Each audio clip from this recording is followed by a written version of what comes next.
A black boy stepped up mid-flight to save Big Shaq's pregnant daughter. No badge, no backup, just heart. What followed wasn't applause, it was handcuffs. But when the truth came out, the footage hit harder than any dunk. And what the boy asked for in return, it didn't make headlines. It made Big Shaq cry, and shook a nation silent. Before we deep dive into this interesting story, subscribe to our channel, and tell us where are you watching from. Share in the comments below. The airport buzzed with the kind of restless energy only found in early morning terminals. People dragging luggage behind them. Announcements echoing overhead and a tension in the air that had nothing to do with turbulence. Mayara O'Neal walked with quiet determination. Her steps measured, one hand gently resting on her pregnant belly. She was due in 8 weeks, but her doctor had cleared the short flight to Atlanta. Still, Shaquille had insisted she take the private jet. She declined. She told him it was important to live like a real woman, to not always be shadowed by privilege. He didn't argue, but he didn't like it either. As she crossed through TSA, her eyes were tired but fierce. She wasn't just carrying her first child, she was carrying her independence. Some passengers in the first-class line whispered, pretending not to stare. Mimura caught their glances. The tight smiles, the subtle clutches on leather handbags. Her designer maternity dress didn't matter. Her last name didn't matter. To them, she was just another black woman, walking through a space where they decided she didn't quite belong. Far across the country, Shaq stood in the doorway of his Los Angeles mansion, watching the black SUV that had dropped her off drive away. His house was quiet, too quiet. Pictures of his children decorated the walls. Trophies and jerseys stood in proud displays.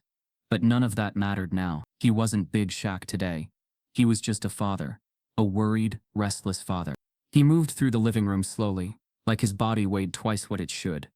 He'd always been proud of Miyawara. Strong-willed, independent.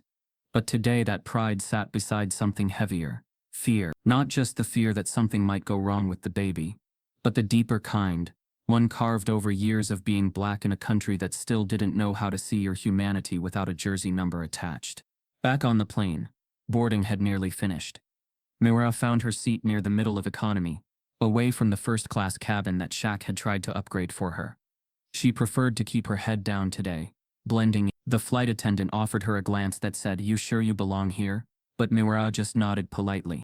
Just as the overhead bins slammed shut and the announcements crackled to life, a tall black teen with high tops and a navy hoodie stepped through the cabin door.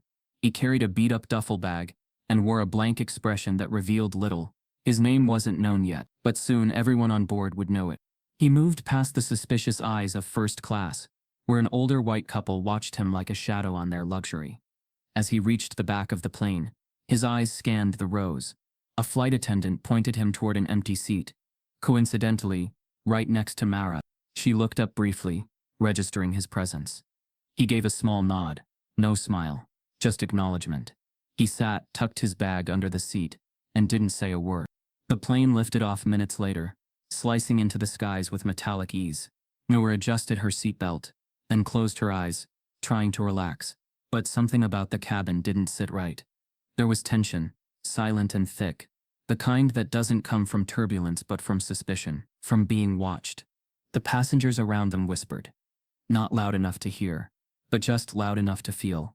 Mira felt a small cramp ripple across her belly, and shifted uncomfortably. She chalked it up to nerves, or altitude, or both. At home, Shaq turned on the TV, but didn't watch it. His phone sat in his hand. No alerts, no texts. He thought about how many nights he'd been on the road, when Mira was young. Missed recitals, missed birthdays. He made up for it in presents, now, but it didn't stop the guilt from echoing. He'd told her, "Let me send the jet." She'd said, "Let me do this on my own." Now she was 30,000 feet above the ground, and he was pacing a silent mansion filled with framed memories. Back on the plane, turbulence shook the cabin. Just a bump. But it startled Mira enough that she clutched the armrest. The teen beside her noticed, but didn't speak. He reached into his bag, pulling out a small bottle of water, and handing it to her. She hesitated, then took it. Another cramp. This one sharper. She inhaled through her teeth. The air marshal, an off-duty white officer flying in plain clothes, shifted 2 rows ahead. He'd been watching the boy since he boarded. Watching the hoodie, watching the way he looked straight ahead. Not smiling, not talking. That was enough. The marshal reached for his belt, not to pull anything, but just out of habit. He was trained to monitor threats, and in his world threats looked a certain way. The flight attendants started drink service, smiling sweetly at the first-class guests, and rushing through economy with forced politeness. When Miura flagged one down, mentioning that she wasn't feeling well, the response was delayed. "You're probably just a little anxious, ma'am. Try to rest." She leaned back, gripping her stomach. Her skin was slick with sweat now. Something was off, deeply off. The boy noticed. He leaned slightly toward her. Still didn't speak, just pointed to the call button. She pressed it. No one came. The narrator would later say, "This wasn't just a flight, it was fate folding its wings." Because in that moment, something shifted in the cabin. A single choice was about to alter the lives of everyone on board. Mara groaned, then gasped. Not loud, but loud enough. The team stood. Passengers turned. The air marshal tensed. The moment cracked open like lightning. And in that pause before action, everything hung in midair. Fate doesn't shout. It whispers. In discomfort. In silence. In the breath of a black teen standing beside a pregnant woman in distress. In the pause before judgment descends. Shaq's phone buzzed. Unknown number. He picked up, heartbeat in his throat. "Mr. O'Neal, your daughter's flight is experiencing a medical situation. It may be related to her pregnancy." Shaq dropped into a chair like the floor had vanished. Back on the plane, Manera's breath quickened. The boy beside her, still unnamed, knelt beside her seat, bracing her body with his. Passengers whispered. A woman muttered. "What's he doing?" Someone began filming, already shaping the story before it was told. And in that sealed cabin, 30,000 feet above bias, fear and every grounded truth, a stranger had made a choice. To rise. To care. To risk being seen. Not as he was, but as they'd always feared he might be. Fate folded its wings, and everything began. Keontae Rivers sat 3 seats from the rear, his navy hoodie draped over his shoulders like a second skin. He hadn't spoken a word since boarding.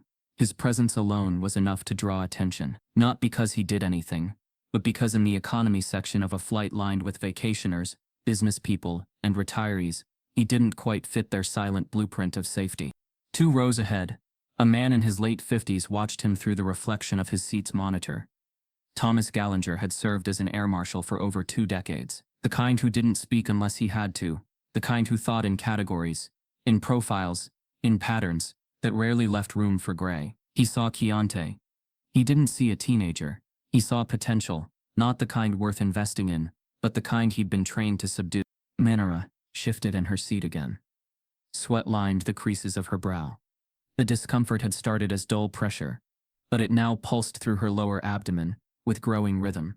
Her hands gripped the armrest, fingers tense. She tried to breathe through it, remembering the breathing techniques her nurse had taught her. But no breath, deep or shallow, softened the sharp truth rising in her. Something was happening too early. The attendant's cart clinked by, filled with ginger ale, sealed peanuts, and pre-packaged smiles. Mira raised a hand, her voice soft but strained. "Excuse me, I'm not feeling well." The flight attendant barely paused. "Try some water, sweetie. Probably just nerves or gas." Her tone was rehearsed, her empathy artificial. Then she turned her attention to a man requesting bourbon 2 rows ahead. Keontae noticed. He didn't turn fully, but his gaze broke from the window and rested on her. He saw the way she pressed her palm to her belly. He noticed her jaw tighten, as if she were swallowing a scream. There was no panic in his eyes, just awareness, alertness, like he had been trained, not by any academy, but by life itself to sense when something wasn't right. Gallinger noticed him shift. That was enough to confirm his suspicion. He reached for his secure line, thumb hovering above the call button. His instincts, shaped by decades of warped reinforcement, interpreted Keontae's movement as preparation. For what? He didn't know, but it didn't matter. The profile had already been filled. Mara let out a stifled sound, a gasp mixed with pain. Her fingers trembled as they pressed the call button. It remained unlit. She pressed it again. Nothing.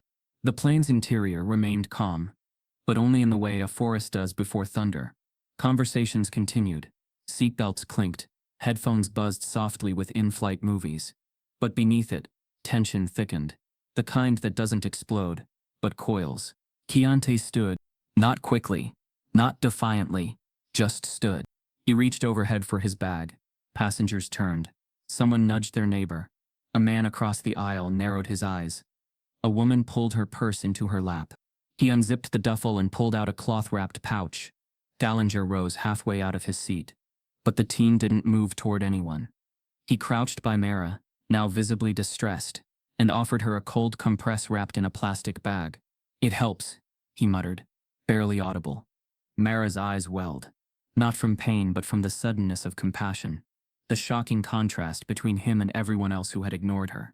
She nodded, clutching the compress like a lifeline. Dallinger didn't sit back down. He tapped into the cabin phone, requesting discreet alert for law enforcement upon landing. His eyes never left Keontae. The story forming in his mind was already half-written. Young black male. Hooded. Moved aggressively. Brought a woman to tears. Threat unclear, but treat as high risk. Meanwhile, the whispers grew. A businessman behind them leaned sideways, trying to get a better look. A woman with pearl earrings murmured, "Why doesn't he sit down?" But the boy didn't care. He pulled out a small notepad from his bag, flipped to a page marked in red, and handed it to Mara. It had written steps for premature contractions. He had copied them from a poster he'd seen in a clinic waiting room months ago, while waiting for his cousin. "Breathe through the fourth one," he said. "That's the one that hurts worst." Mara blinked through tears. He knew something no one else here did, and he didn't flinch in the face of judgment. The plane shook again, a short tremor, not dangerous, but enough to push nerves closer to edge. Keontae reached for the call button on the wall above them. It lit up, finally. An attendant approached, different than the last one, younger, sharper. She frowned at Keontae first, then at Mara's sweat-drenched face. "Ma'am, are you okay?" "I need help," Mara said, almost in a whisper. "She's in early labor," Keontae said, his voice firm but not raised. "You need to call the cockpit. Now." The attendant hesitated, looked to her colleague, then nodded and moved fast. The rest of the cabin began to shift. People sat up straighter. Some turned around. Others started filming, phones angled like weapons wrapped in glass. The narrative had already begun. And it wasn't hers. It wasn't his. Dallinger stayed standing, hand hovering over his belt. Not drawing, but ready. The intercom crackled. "Ladies and gentlemen, we're making an expedited descent due to a medical emergency on board. Please remain seated and calm." Keontae lowered Mara's seat slightly and grabbed a blanket. The contractions were 5 minutes apart now. Her knuckles were white from clenching the armrests. He stayed close, breathing with her. No cameras filmed the moment she whispered, "Thank you." No one captured the shake in her voice or the steadiness in his hands. They would capture everything else. The hoodie, the hand reaching into the bag, the panic in other passengers' eyes. But not this. Not the moment a 15-year-old boy made a choice to help. Above them, the captain initiated descent. Below them, an ambulance waited. And between the clouds and judgment, a single truth flew in silence. This wasn't just a flight. It was a reckoning. The plane began its slow descent through the southern sky, but inside the cabin of Flight 808, the atmosphere remained suspended in something heavier than altitude. Shaquille O'Neal clutched the edges of her seat, her contractions now closer, sharper, cutting through her composure with increasing frequency. Sweat dampened the edges of her hairline, and the armrest bore the full brunt of her grip. Her breathing came in uneven waves. What had begun as discomfort was now unmistakably labor. Too early, too high, too vulnerable. Keontae Rivers, age 15, crouched beside her like he'd done this before. In some ways he had not birth, not emergency landings, but the act of staying calm when everything else threatened to crumble. He'd grown up caring for his grandmother after her strokes, had watched his older cousins fade into the blur of police cruisers and courtrooms, had learned early that panic earned you judgment, but calm might buy you time. He didn't ask questions. He simply moved with purpose. He loosened the neck of Mara's dress slightly to allow airflow, grabbed tissues from a neighboring tray, soaked them in bottled water, and gently placed them at the back of her neck. With every motion, he kept his body open, but non-threatening. He knew what it looked like, him kneeling over a woman, her moaning in pain, people staring, but he couldn't afford to think about their fears. He could only act. The flight attendant hovered nervously nearby, unsure of whether to assist or interfere. The older one from earlier stood stiff near the galley, eyes fixed on Keontae like he was handling contraband. The entire row around them buzzed with discomfort. Glances shared in silence, assumptions multiplying in every corner of the cabin. 2 rows ahead, Marshal Gallinger never took his hand off his radio. His eyes tracked Keontae's every move with trained suspicion. To Gallinger, this wasn't a young man helping a passenger in distress. It was a potential threat hiding behind performance. A distraction. The marshal had seen hundreds of body languages over the years, and this one, though calm, unsettled him. He pressed the button on his belt mic. "Captain, this is Gallinger. Possible aggressive male passenger near the medical emergency.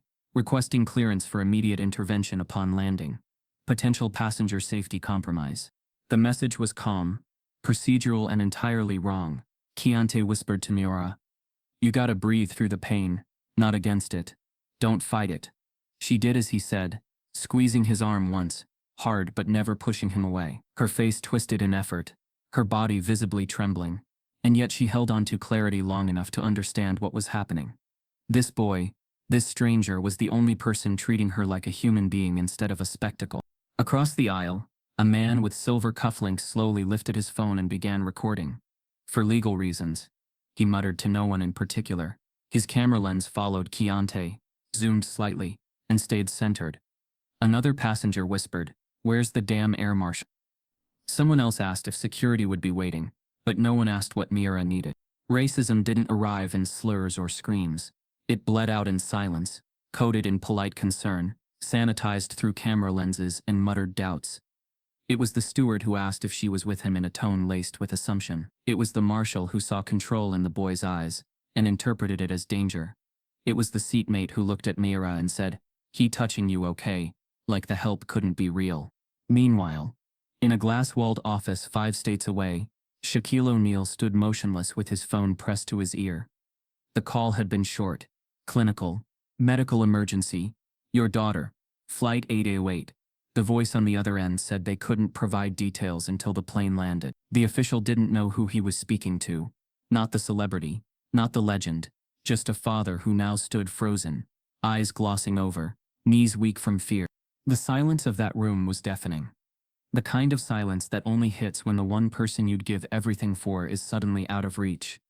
Shaq had lived through championship games, career-threatening injuries, business collapses, but nothing had prepared him for this. He'd offered her the jet, he'd offered security, she'd said no, and he respected her for it.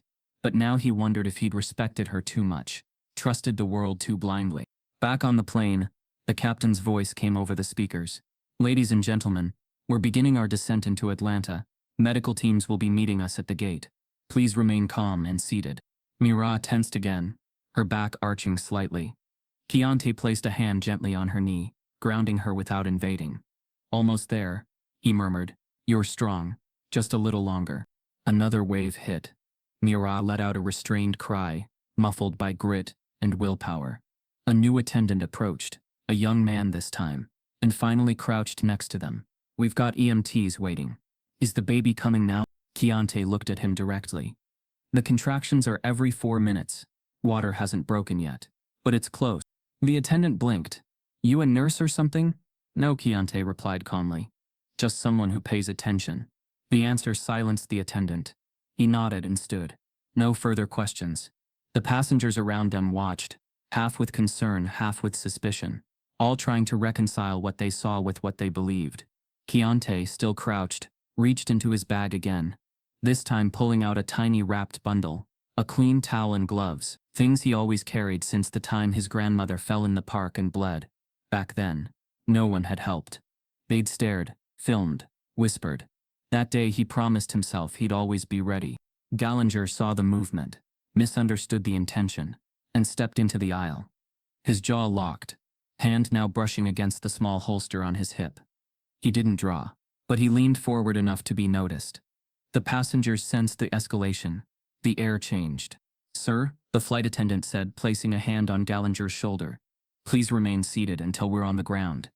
Gallinger hesitated, the narrative in his head colliding with the calm in front of him. Keontae didn't flinch, didn't move toward or away. He simply stayed by Mara's side, unwavering. The final minutes of descent were quiet, dense with the kind of tension that couldn't be explained. It wasn't about terrorism, or medical emergencies anymore. It was about perception, about what people think they know when they look at black youth, in moments of chaos. Mimura exhaled, long and slow. The worst had passed. For now, Chiante held her water bottle for her as she drank, his fingers steady despite the sweat on his own palms. She didn't need to say thank you again. He'd seen it in her eyes. That was enough. As the wheels touched down, the cabin erupted in relieved applause. Not for her, not for him, just because people always clap when danger passes over them, never realizing it's still sitting in the row behind. Outside, emergency lights flashed against the windows. The moment had nearly arrived, but Chiante Rivers hadn't just helped a woman in labor. He'd revealed the truth to everyone too afraid to see it. And soon, the world would be forced to reckon with what that truth meant. The descent had begun, but the cabin of Flight 808 felt like it was still stuck in the air, unmoving, breathless, held hostage not by altitude, but by perception. The captain, seated behind a locked door in the cockpit, had just received the internal alert from the air marshal. Possible aggression. Young male. Passenger assisting pregnant woman but refusing instructions. Prepare for law enforcement escort on arrival. The words had weight, and they dropped like anchors into protocol. The marshal's words painted a picture the pilot didn't need to see with his own eyes. It was enough that the phrase aggressive male had been used. Enough that disruption had been mentioned. In a post-terror world where decisions had to be made quickly, they erred on the side of removal, not inquiry. The wheels were set in motion. Back in the cabin, Mira's body seized with a jolt. A sharp cry broke from her lips, followed by a splash that no one could mistake for anything else. Her water had broken. The seat and floor beneath her became soaked, and her breathing grew erratic. The moment turned real in an instant. Whatever doubt passengers had about her condition was erased, but not the doubt surrounding Chiante. He was still there, crouched beside her, arms steadying her shoulders, voice low and calming. "Look at me, not at them," he said. "Breathe like this. In, out, in, out." She gripped his wrist harder this time, not in fear but for grounding. He was her lifeline now, and she knew it. The attendant who had earlier doubted her now rushed back with towels and plastic gloves, but her hands shook, and her movements were clumsy. "She's in active labor," Chiante said to her firmly. "Get her legs elevated, and keep her head up." The attendant blinked at him, still hesitating, and he moved quickly, placing the blanket beneath Mira, and adjusting her posture. Every action was precise, deliberate, not rehearsed, but remembered, from care, not training. That was the moment the camera came out. A man across the aisle, Caucasian, late 40s, pressed record on his phone. His voice, calm but tinged with staged concern, narrated, "There's a kid here taking over. Not sure what's happening. He's not listening to the crew. His phone focused not on Mimura in pain but on Chiante beside her. The lens, like so many before it, ignored the context in favor of the headline. Another passenger leaned toward the flight attendant. "Shouldn't he sit down? This doesn't feel safe." A woman a row behind whispered, "This is what happens when you let people like that on flights." Always a scene. No one asked what people like that meant. They didn't need to. The implication lived in the silence between their words. The marshal, now emboldened, stepped out from his seat, revealing his badge. "Sir," he called out across the aisle, "please return to your seat." Chiante didn't flinch. "She's having the baby. She's not safe alone." "That's not your call," the marshal responded. Chiante glanced at Miara, whose head shook in refusal, sweat trickling down her cheek. Her voice cracked, but she found it. "He stayed." The marshal hesitated. She was the victim, but the boy still looked like a suspect. The first-class curtain was pushed aside as a senior attendant entered, her voice low but firm. "Sir," she addressed the marshal now, "we can't move her. He's helping. EMTs are confirmed at the gate. Let them handle it." He didn't back down completely, but he stepped aside, muttering into his radio. Still holding position, maintaining visual. Every eye in the surrounding rows was on Chiante now, and still he didn't retreat. He lifted Mira's legs gently, placed towels beneath her back, and asked for a clean cloth. One older woman handed him her scarf without a word. It was the first act of trust he'd received all flight. Mira's eyes fluttered shut. Her voice was barely audible. "Hurts. More now." "You're strong," Chiante said, brushing the wet strands from her forehead. "You're not alone." She opened her eyes just long enough to see the fear ripple through the cabin. Not hers, but theirs. The ones watching. The ones recording. The ones assuming. They didn't see a helper. They saw a hoodie. They didn't hear comfort. They heard defiance. She tightened her grip on Keontae's hand, not just for the pain, but in protest. If they were going to judge him, then let them judge her too. Let them misread both of them, in the same breath. She wouldn't let him stand alone. Down on the tarmac, flashing lights began to gather, as news of the situation reached Atlanta Hartsfield security. 2 officers waited with gurneys. A third held a folder with notes from the air marshal's transmission. Black male, 15 to 20, possible aggression, ignoring authority, possible obstruction of medical protocol.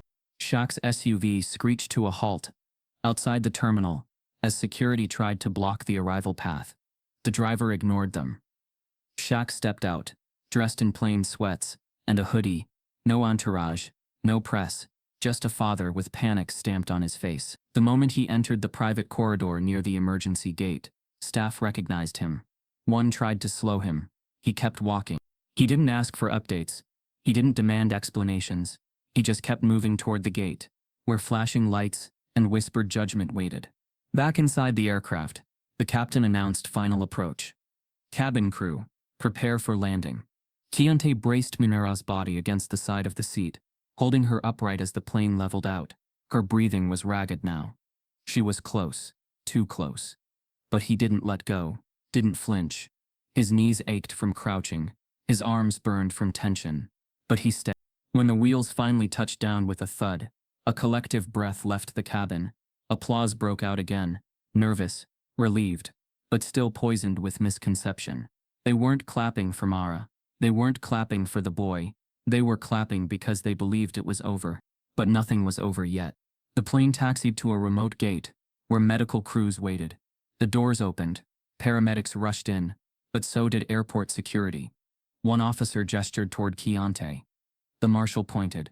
That's him. Mira, barely able to sit up, saw it happening. Her hand shot forward, grabbing the officer's sleeve. If you touch him, I swear to God he saved me.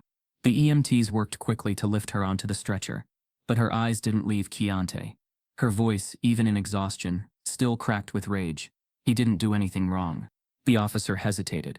The security team paused. The narrative had shifted. Now they were standing in the space between assumption and truth. Keontae looked down, unsure if he should move or wait.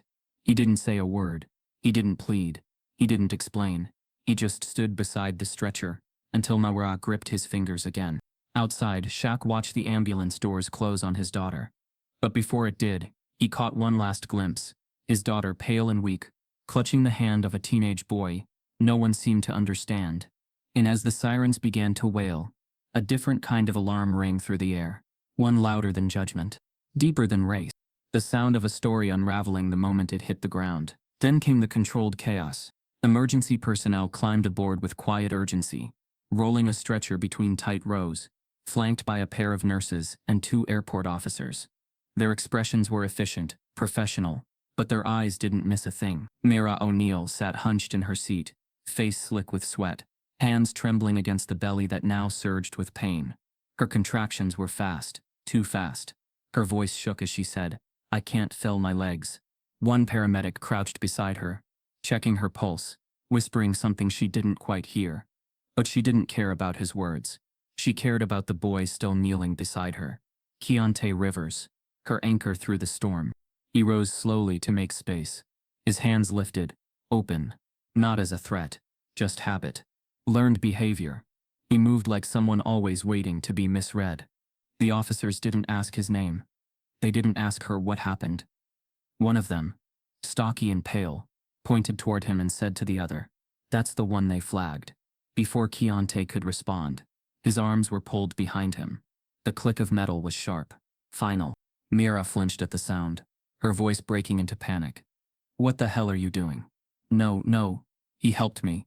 He's the only reason I'm still breathing." The older officer, the one doing the cuffing, barely glanced at her. "We'll sort it out later, ma'am. We've got procedures." "Procedures?" she gasped. "You're arresting a kid for helping me?" He didn't answer, just led Keontae toward the front of the plane, pushing past passengers who now leaned into the aisle for a better view. Some raised phones. Red lights blinked. Comments buzzed quietly. "That's him." Knew he looked off. Caught it all on video. The narrative, once subtle, had exploded into full view. And it didn't matter that Mira's cries filled the air, or that Keontae didn't resist. He was already written into their minds. Not as a hero, but as the disruption. Outside the plane, Shaq stood behind the emergency barricade, face drawn in stone. The moment he saw the stretcher being guided down the ramp, his heart dropped.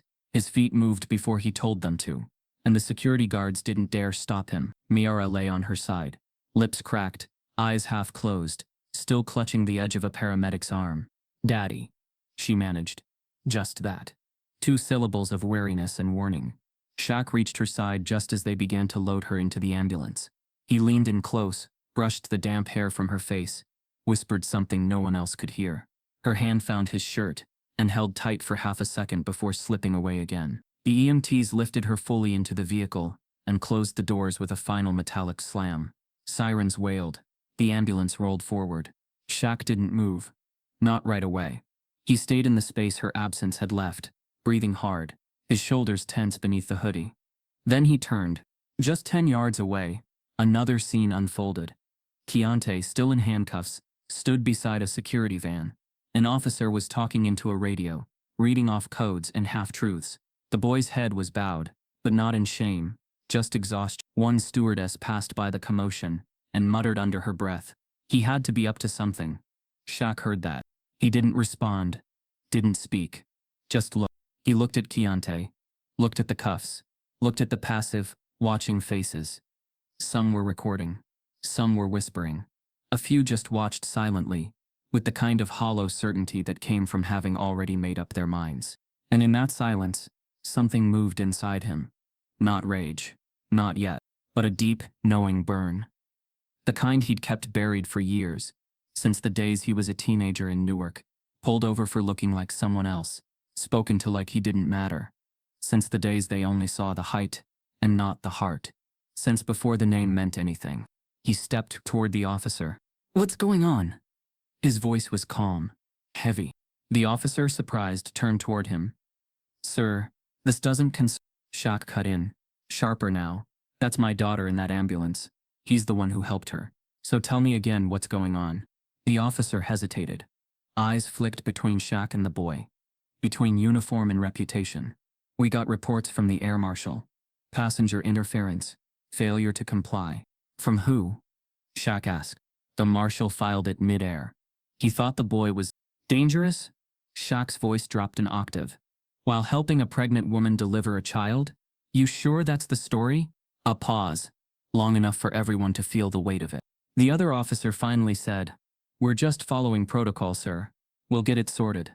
Shaq stared at the cuffs again. Then, at Keontae, whose eyes finally met his.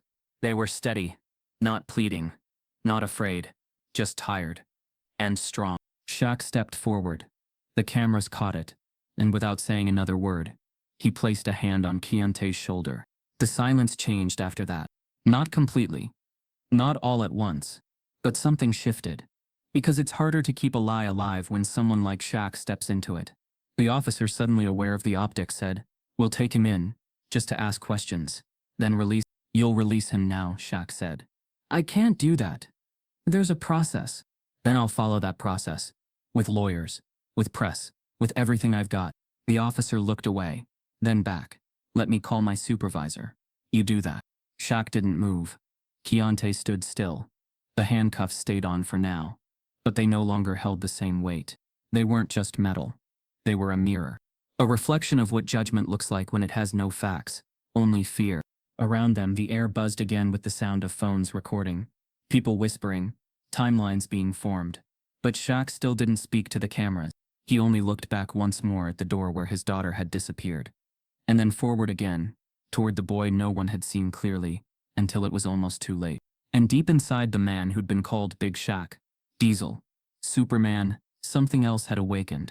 Not a legend, not a nickname, but a father who'd seen the truth with his own eyes, and the fury that comes when judgment wears a badge, and no one asks what really happened. The fluorescent lights above Shaq buzzed with the faint hum of static. But he didn't notice. He sat outside the delivery room, elbows resting on his knees, palms clamped together like a prayer he didn't yet know how to speak.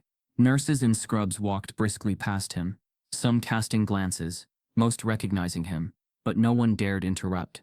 Not because he was a celebrity, but because of the storm brewing behind his stillness. Inside that room, Mamara was giving birth, hours earlier than expected, with a pulse of urgency no one had planned for. Doctors moved with clockwork precision. Her cries bled through the cracks of the door. Shaq didn't flinch, not visibly, but each sound etched something deeper into his chest. He had been to war on courts across the world, had stared down giants' crushed records. But this was different. This was helplessness, pure and raw. He should have been thinking only of his daughter. But he wasn't. His mind kept drifting back to the boy. The one with the calm eyes and the steady hands. The one who had been dragged off a plane in cuffs while cameras rolled and strangers nodded. The one who'd done everything right, and had still been treated like a threat. Shaq's phone buzzed in his pocket. He pulled it out slowly. The screen lit up with a name he trusted. Langston Myers, a friend since college, now a criminal defense attorney with a reputation for smashing through injustice like glass. Shaq answered without a word. Langston's voice was clipped. He's being held in Fulton County Juvenile. No charges filed yet, but they're floating obstruction, and worse, attempted assault on a federal officer. Shaq stood. Assault? Langston sighed. Air Marshal claims he was non-compliant, and possibly hostile. They're using the footage, but not the full thing. Just the clip where the kid's standing over your daughter. Shaq didn't speak. Didn't need to. The silence on the line thickened. I'm headed down there now. Langston added. But you need to be prepared. This isn't about truth. It's about perception, and they've already written the story. Shaq ended the call and stared at the floor for a long second. His hands flexed, big weathered hands that had once held championship rings. Now they curled into fists, not to strike, but to hold himself back. Not everything needed to be loud. Some roars echoed best in silence. The delivery room door opened. A nurse peeked out, smiling gently. She's ready. It's a girl. Healthy. Shaq stepped inside slowly. Mara lay in the bed, exhausted but glowing. Her skin was pale with effort, but her eyes burned with something sharp. Shaq reached her side, brushing a finger gently across her cheek. She's okay, Miara whispered. We made it. But even in that joy, her jaw clenched. Is he still in cuffs? Shaq nodded once.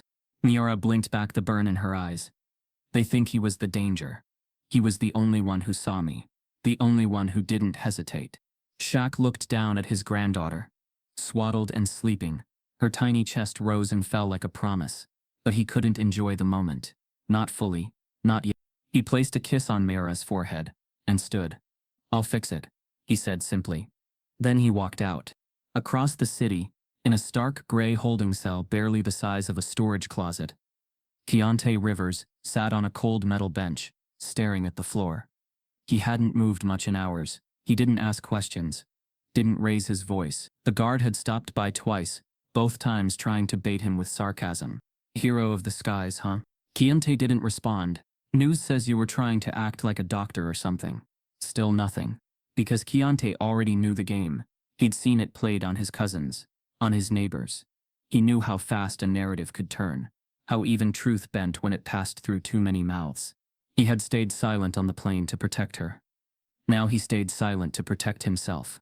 But deep down, where the bravado didn't reach, a whisper gnawed at him. Nobody's gonna believe me. Not with those videos out of context. Not when the uniformed men refused to hear Mamara's voice.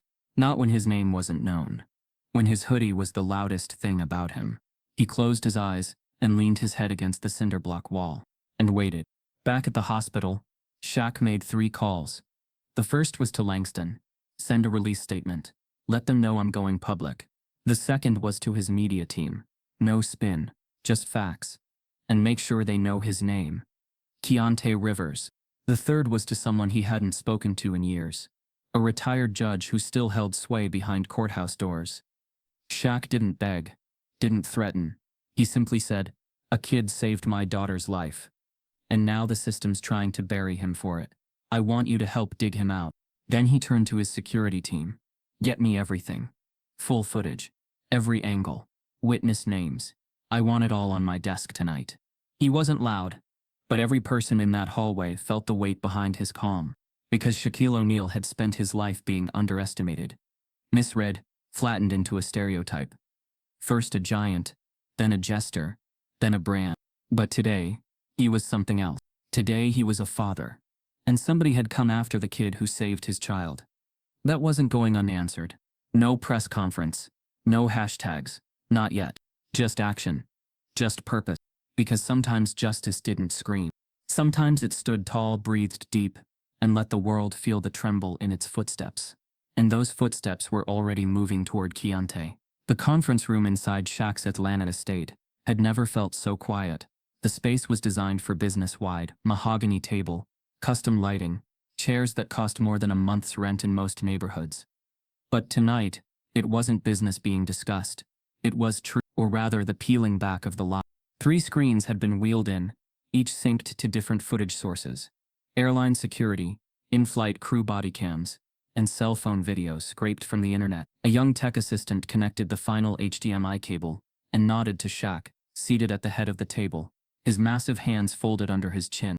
Beside him, Langston Myers leaned forward, legal pad full of notes, jaw set tight. Behind them, the room was filled with silence.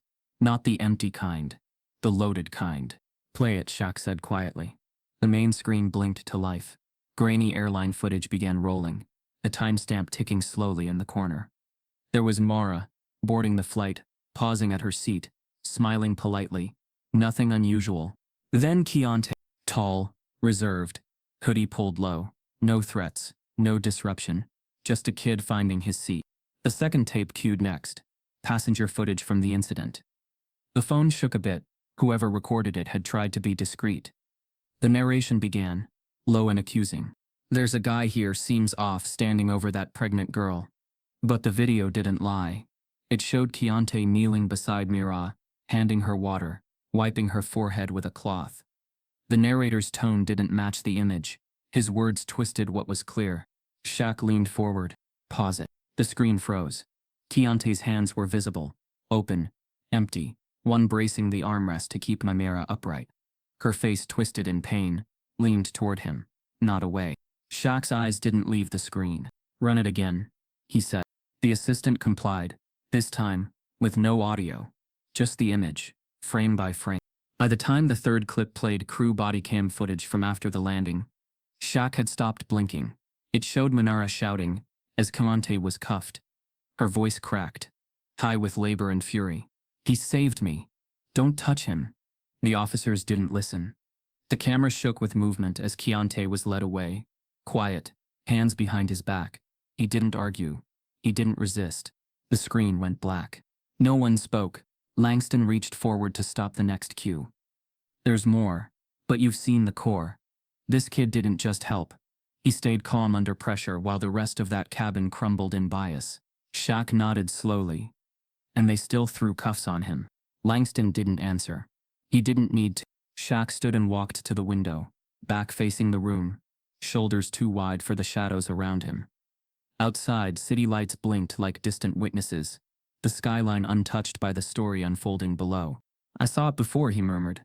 "In Newark, in LA, in locker rooms, in boardrooms. That moment when someone already decided who you are before you open your mouth." He turned around. "But this kid?" He didn't even get a sentence in. Langston nodded. They painted him in 4 seconds and tried to lock up the canvas. Shaq didn't raise his voice, but the next words cut deeper than any yell could. "They saw a black boy crouched by a crying woman, and made him the danger." Then, almost to himself, "How many times was I almost him?" He walked to the screens again. This time he replayed only the part where Keontae helped Mira breathe, pressing her palm against her chest to steady it, whispering instructions, asking for towels, frame after frame of service mistaken for threat. Then Langston's phone buzzed. He checked the screen. "You need to see this." He flipped the phone around and placed it on the table. Twitter was open. A single tweet. 10 words. A shared video underneath. "Black boy saves Big Shaq's daughter. Gets arrested mid-flight."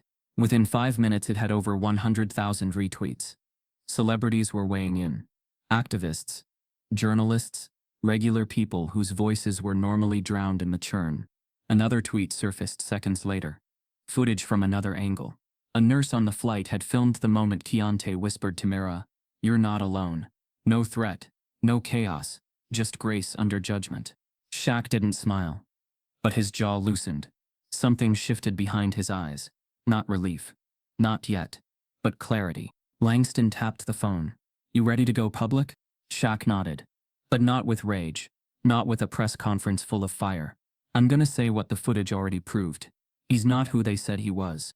Langston cocked an eyebrow. "And after that?" Shaq exhaled slowly. "We give him his name back." At the juvenile facility, Keontae sat on the edge of his cot, head down, hands still clasped from the habit of restraint. His eyes were bloodshot, not from tears, but from thinking too long with no answers. No lawyer had come yet. No family. He didn't want to call his aunt, didn't want to scare her, didn't want to hear that pause in her voice when she realized where he was. The guard passed by again, smirking. "You're trending, kid." Keontae didn't look up. "You'll probably get a Netflix deal next," the guard added. "That's how it works now, right?" Still nothing. But then another voice entered the hall. Calm, clear, confident. "His name is Keontae Rivers. And he's not staying another hour." Langston stepped into view, holding a folder and an order signed by a superior court judge. The guard blinked. "Wait, what?" Langston approached the cell. "Open the door." Keontae finally looked up. His eyes locked with Langston's. There was confusion there. Hope, flickering just beneath the exhaustion. Langston didn't smile, but he nodded once. "Shaq sent me." For the first time in hours, Keontae stood, not slow, not cautious. Just The guard opened the door. No more cuffs, no more silence.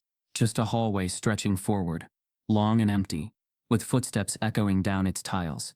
Keontae walked out, flanked by the lawyer he didn't expect, guided by the respect no one had offered him until now.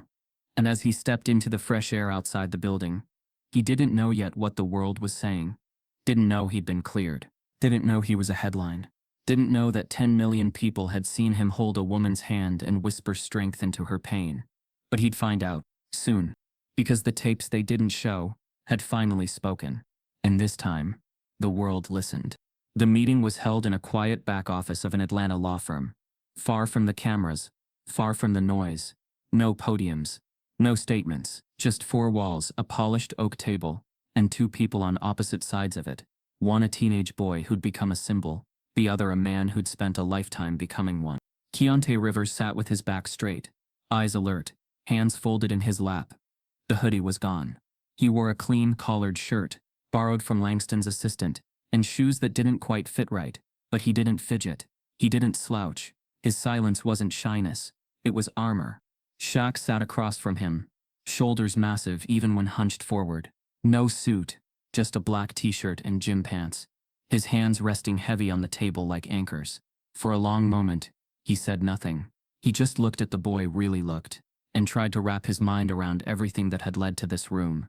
This kid had saved his daughter, had braved an entire flight full of suspicion and handled pressure more gracefully than men, twice his age.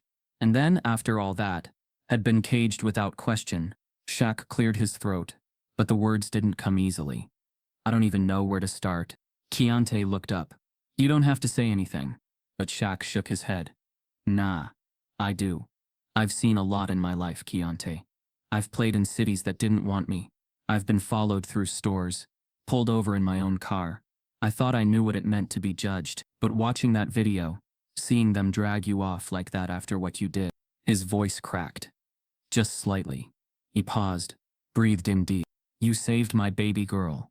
You were the only one who stepped up, and I will never forget that." Keontae nodded slowly. "I didn't do it for anything." "I know," Shaq replied, "but I still gotta ask." He leaned forward, meeting the boy's eyes with quiet intensity. "What can I do for you, son?" "Anything. You name it." Keontae hesitated, but not out of uncertainty. He was choosing his words carefully. This wasn't a kid asking for sneakers or season tickets. He had something else burning in his mind, something deeper than gifts. "I don't need nothing," he said. "I mean, yeah, I could ask for help with college, or money, or a ride in a Lambo." Shaq gave a small smile. "But that's not it," Keontae continued. "There's this school I go to, Kennedy High. It ain't a nice school. You won't see it in no commercials. Most of the time they talk about us in police reports. Shaq's smile faded. Listening closer. We eat in a lunchroom, where they search our bags more than they serve hot meals, where teachers look at us like we already did something wrong, where the only time they bring a guest speaker in, it's a cop talking about what happens if we mess up. Keontae sat up straighter now, voice steady. I want you to come there, not for cameras, not for press. I want you to stand in that gym and tell them what you saw, what really happened, that a kid who looks like me ain't always the villain, that sometimes we're just doing the best we can. I want you to come and make them see us different. Shaq didn't respond immediately. The silence stretched across the room, heavy and holy, and then it happened. His eyes shimmered, his throat clenched. That's what made him cry. Not the injustice, not the memory of his daughter's near collapse, but this. The clarity of a 15-year-old boy asking not to be saved, but to be seen. Shaq wiped his face with the back of his hand. You got my word. Keontae nodded, satisfied. That was enough. He rose from his seat, offering a handshake. Shaq took it, his hand swallowing the boy's in size but not in presence. You're not just a good kid, Shaq said. You're the future, and I'm gonna make damn sure they know your name. As Keontae walked out of the office, Langston waiting just beyond the door, Shaq sat back down alone. He stared at the seat the boy had just vacated. No chains had bound Keontae in that moment, just choice. And he had chosen dignity.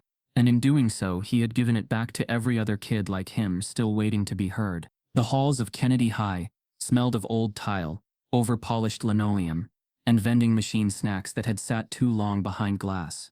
Fluorescent lights buzzed overhead, flickering just slightly, as students moved between classes in waves of laughter, shoving, and low murmurs. It was a school that had survived budget cuts, broken promises, and the kind of silence that wrapped around underserved neighborhoods, like fall.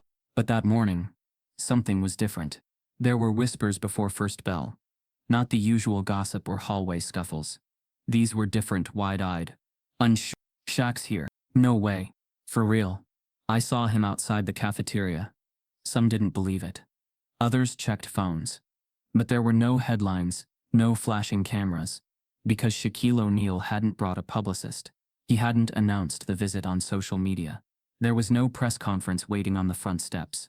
He just showed up, pulled into the cracked school parking lot in a nondescript black SUV, and stepped through the front doors like he belonged there. No bodyguards. No shades, just him, hoodie on, phone in his back pocket, and a face that every student recognized from games, commercials, and highlights. But not like this. He walked with quiet intent through the office. A security guard blinked twice before waving him through, stunned, speechless. A counselor who had doubted the rumors now found herself fumbling for words as she escorted him toward the classroom. Mr. O'Neal, we didn't know you were coming. Shaq offered a small nod. Didn't want y'all to know. I'm not here to be seen. I'm here to speak. She swallowed her surprise, then gestured to the final classroom at the end of the hallway. They're waiting. Inside, the students had been told a guest was coming, but not who. The desks were barely straight. Posters of civil rights leaders and faded college banners hung on the walls. A motivational quote, peeling from a corner, read, "You can't be what you can't see." Keontae sat near the back, hood down, legs stretched long under his desk. His arms were folded, his eyes low. He hadn't asked for this to become something big. He didn't want a parade or a headline. But he'd asked for this because he knew it mattered. Because too many of his classmates walked these halls every day believing no one saw them unless they messed up. And then the door opened. Shaq ducked slightly as he entered, the top of the frame barely clearing his head. The room fell silent. Conversation stopped mid-sentence. Even the teacher stood frozen, jaw slightly open. But Shaq didn't fill the room with noise. He filled it with presence.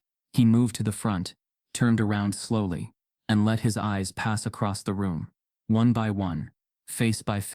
Then he looked at Keontae and smiled. He didn't speak like a rehearsed guest speaker. There was no script in hand, no index cards, just a man who had seen too much to keep quiet, and a classroom full of kids who needed to hear it. He rested his hands on the teacher's desk, looked up, and began. "You know my name," he said, voice deep but soft. "You've seen me on TV, dunking, winning, laughing in commercials, acting like a big kid." The class chuckled lightly. The ice cracked. But what you don't see is what I fight when the cameras are off. You don't see the meetings where I walk in, and the first thing they think is he's too big to be smart. You don't see the nights I lie awake, wondering if the world will treat my kids like people, or just like suspects. Silence again. You looked at Keontae. You saved my daughter's life, and they treated you like a criminal for it. A ripple of discomfort moved through the room. Not surprise, because they already knew, but recognition. Like someone finally said out loud what they always felt. Shaq continued. You didn't do it for attention. You didn't do it for likes. You did it because it was the right thing. And that's the kind of strength the world doesn't teach us to see in ourselves. He looked around now. Scanned the classroom. I came here because Keontae asked me to. Not for him, for you. He said come to where they call us thugs in lunchrooms. Where they write us off before we get a chance to speak. So that's what I'm doing. I'm here to tell you. He paused. You matter.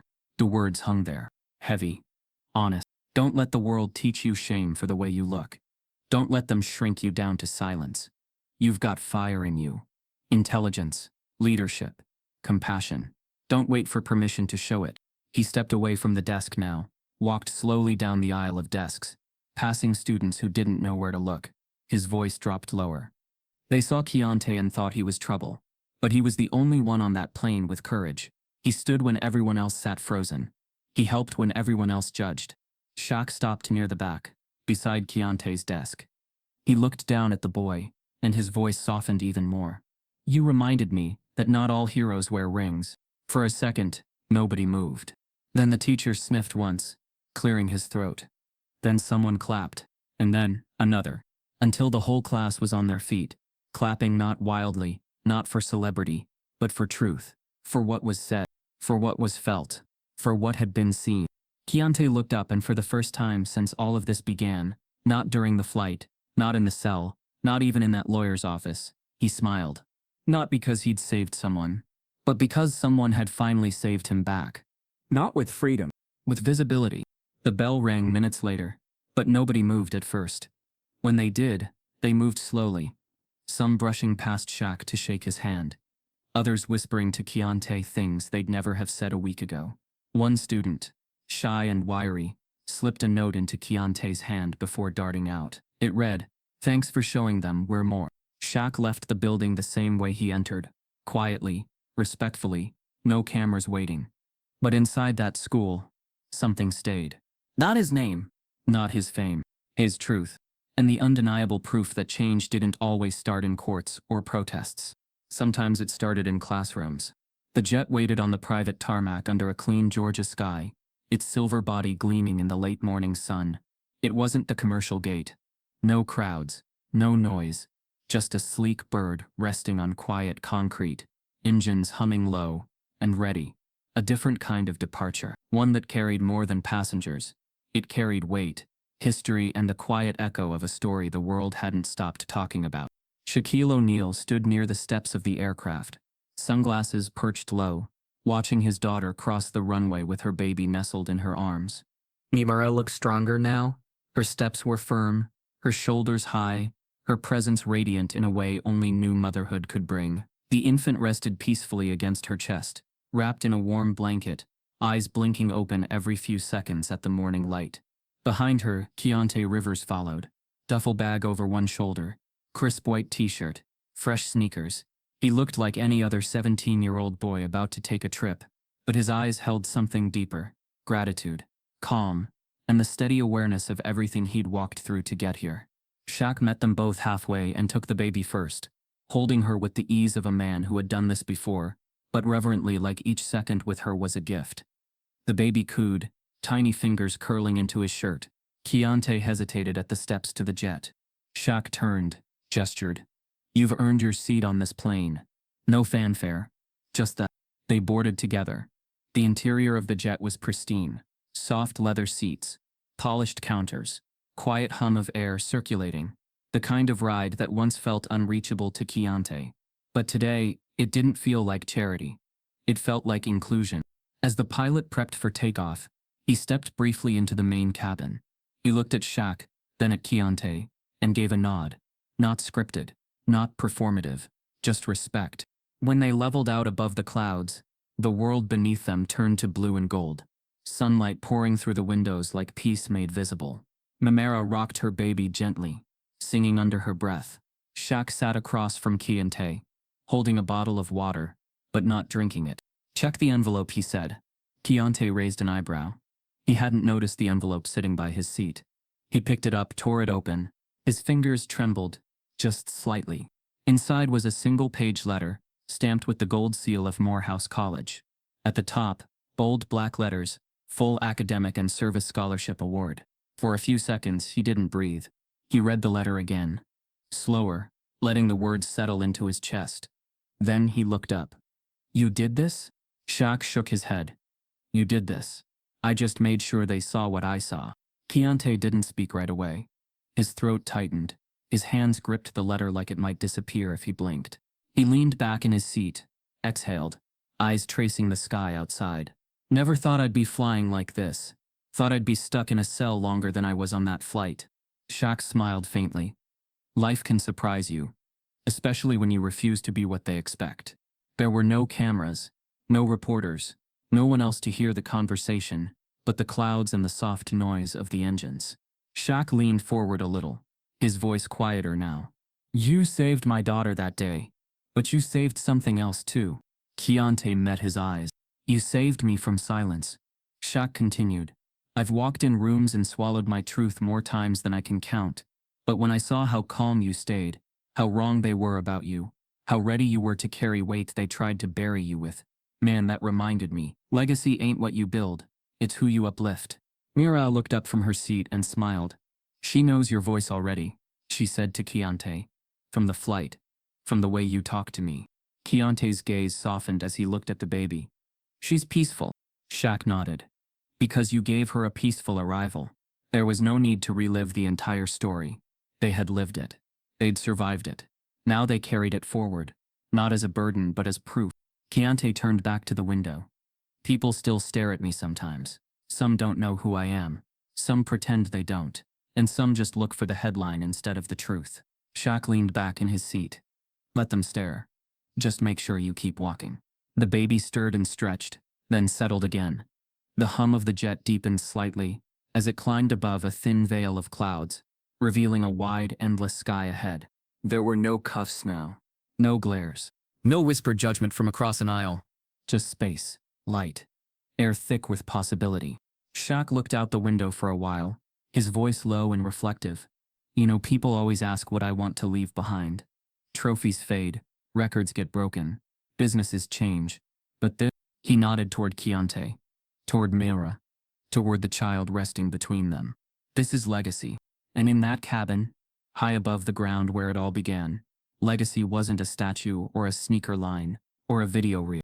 It was a hand offered, a moment seen, a truth protected, and a seat, finally, given. The boy who had once been cuffed and silenced now held a future in one hand and the sky in the other. And the story was no longer just about the flight. It was about the rise. What you just read isn't fiction, it's reflection.